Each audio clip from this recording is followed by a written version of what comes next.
Welcome back to the morning show, our favorite day of the week, or one of them anyway. It's Wise Guy Wednesday, and joining us is our resident wise guy, Matt Sellen, physics professor at the University of Illinois, and he's here to teach us about the inner workings of some household appliances, specifically the microwave. The microwave. Now, you're bringing out the little boy and everybody this morning because all guys like to take stuff apart and see how they work. You've done the job for us, so we're not going to poke ourselves. I have, and you should never do this at home, by the way, because you could. There's some dangerous things in here. You could get seriously killed. And the thing is that there's stuff in here. It looks very simple. It looks deceptively safe, but it isn't safe. So you said there's three basic components to the microwave, and this one is pretty dangerous. Right. Well, what a microwave does is it generates very high frequency, about 2.5 gigahertz. Radio waves. So it's like a radio transmitter is what it is. It's very similar to radar. In fact, a lot of this engineering that came up with this was during World War II when they were developing radar. Well, the original microwaves were called radar ranges, weren't they? Exactly right. And so to generate microwaves in this frequency requires some very special gear. But let me tell you how these things work first. Okay. It turns out that water molecules like to absorb energy at about 2.5 gigahertz frequency.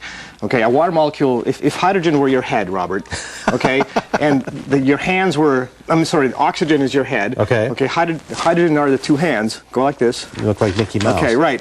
And then you can get, by putting the right amount of energy in there at the right frequency, that water molecule vibrates. Okay. And that absorbs heat, and so therefore anything that has water in it will be heated up by those vibrating molecules if you have this frequency. Okay, so what's inside the microwave, if you take it apart, and this is Jennifer's old microwave that I took apart just yesterday. And we had to promise not to show the inside. Ooh, yeah. And so is you have a high voltage transformer, you have a capacitor just to help you out, and you have the key component, which is the magnetron right here. Now this sounds dangerous, the magnetron. It is. Well, you know, it generates radar waves, microwaves, and you could hurt yourself if you ever try to extract this and run it. But really, it's just got a cool name. And the way this thing works is that there's a tube in here. If I take it apart, okay, there's a tube on the inside of this thing. A couple of good magnets. A couple of very big magnets. There's a filament inside here that you get very hot. It emits electrons. They try to go from the inside to the outside of this little tube thing. There's a vacuum inside this tube.